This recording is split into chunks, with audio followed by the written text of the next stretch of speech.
I believe your parents are more or less like mine. They really worked very hard to take you through the education system and also your siblings. And at that time, of course, education has never been cheap. It is a very expensive project, but nonetheless, they were able to get funds to take you through primary, secondary, until college. Perhaps you have 5 kids and all of you finished very well. And at some point, your parents were thinking, once we are done with paying school fees, we will be able to save this amount of money and invest it. We'll buy more land, build and grow our wealth. But many years later, it could be 5 years, 10 years, or even 20 years, the only financial goal that they are proud of is the fact that they educated you. After that, nothing much. Why? It's because during that time, they were financially disciplined. Every coin they would get, either through earning, gift, or donation, they would bank it in the school fees account for the school. There were no two ways. They were very focused, very fixated to ensuring that you acquire and go through the education system. It's the same kind of focus that I want us to start this year with, by ensuring that at the end of this year, we will not wonder where our money went to, but we will have full control and authority powers to direct where we need and want our money to go to. What am I talking about? I'm talking about the budget making process. Some people think that budgeting is a punishment and it's supposed to be done for people who are misers. But I want to tell you that it is not punishment. It is actually a tool to ensure that you get your financial freedom. It will make sure that you have something to consume, something to save, and also to invest.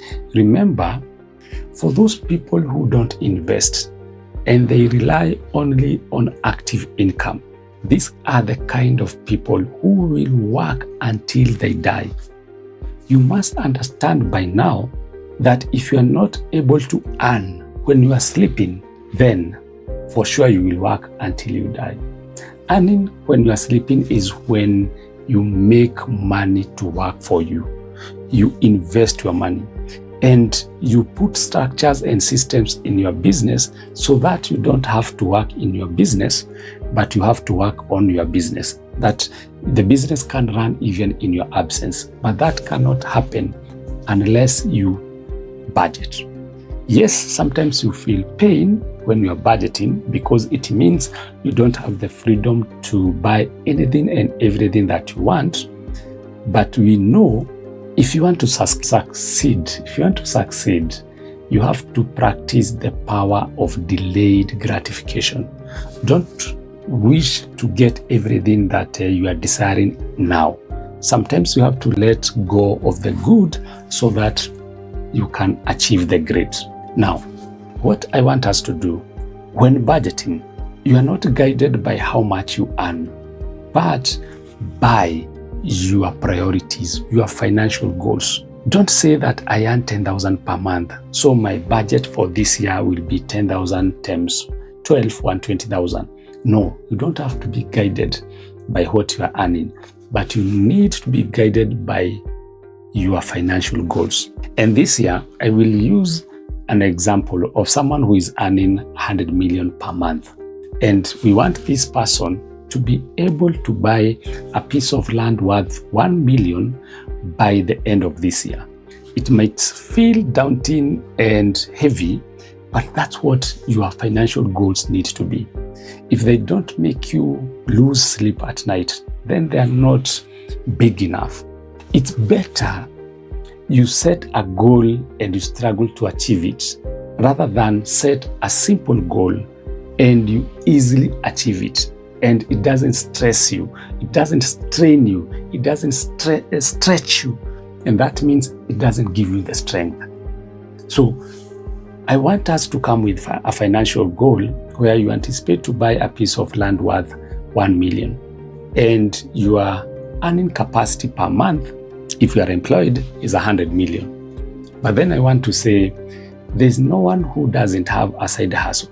You could be an accountant like myself, you are employed, but on the side, perhaps you do some tax returns for some of your friends or family members, and they pay you some amount of money. Let's say per month, you get an extra 20,000 for the side hustles, and you earn 100,000 per month. So this makes it to 120,000 per month. When you are budgeting, you have to list all the sources of income so that you can know how much will I be able to comfortably support my budget. Now, out of this 120,000, how much do you need to pay for your essentials? That is rent, utilities, your transport, whether fuel or through PSV, your clothing, the school fees for yourself or for your kids. Now, let's assume everything amounts to 50,000. If your monthly consumption is 50,000, it means you are left with 70,000. 120,000 minus 50,000, that is 70,000. If this money is not properly invested, you will wonder at the end of the year, how did I spend this money? And you remember, there are always ways, there are always needs, there are always wants that need to be attended to when you have money. At that time, even a friend, a relative will borrow you 50,000 and will easily advance to them, knowing very well that their chances of refunding you or paying you back are almost zero. But because you have money that has not been given purpose, you use it anyhow and you wonder how you spend it at the end of the day. So now, this 70,000, if we just invest 70,000 or save 70,000 per month, it means in a year of 12 months, we will be having 70 times 12, 70,000 times 2, which is 840,000. We are only left with a deficit of 160,000 for us to be able to buy this piece of land. And there's nothing that is too big. The only big thing is what you have not started. And that's why they say even a journey of 1,000 miles start with a single step. And once you start that, and you take another one with time, you get to your destination. So 1 million target should not scare you. And I'm saying that it doesn't have to be 1 million. It could be 200,000. It could be 2 million. It could be 10 million. The story here is about budgeting.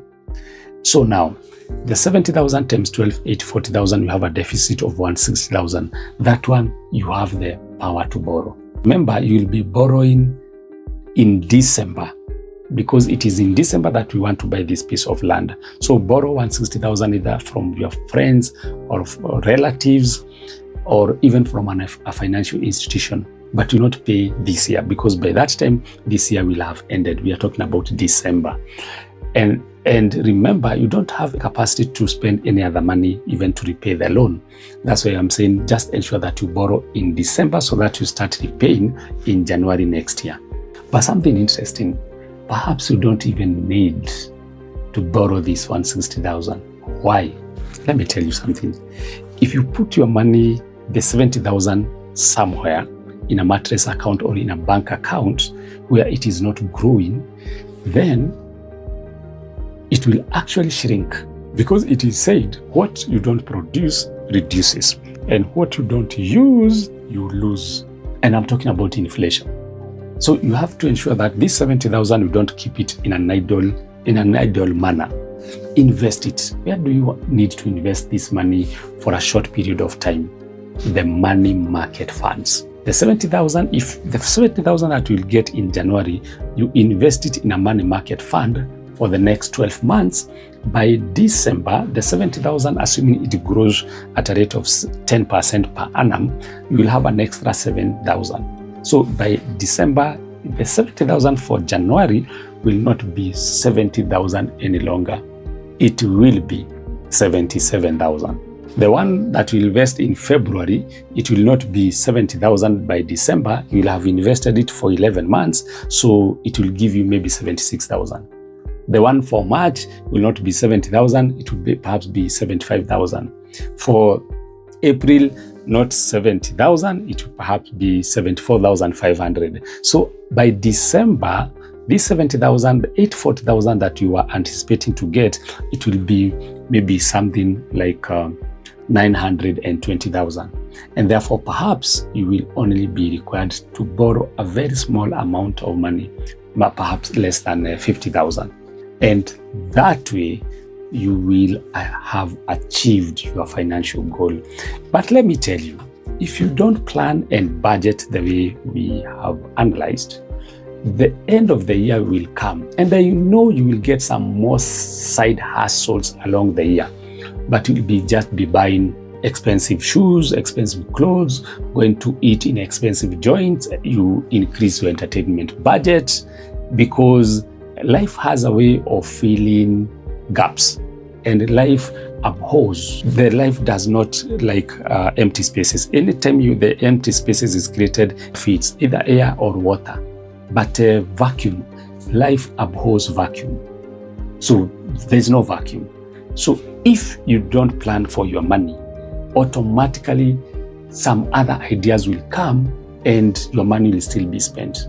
If you don't plant in the piece of land that you have cultivated, then weed will come in and will take that space. So you have to ensure that you plan and you ensure that you have a budget for your money, so that you can direct this money, and this money can become your servant, and it start working for you, so that at the end of this year, you will not wonder, where did my money go to? You will know very well, just like our parents, the way they did those times, those many years when they were taking us through the school education. They were dedicated, they were disciplined, they were focused, and that is the focus that I want you to have this year, so that you achieve your financial goals without fail. When you know better, you do better. Always ensure that you list your priorities, your financial goals.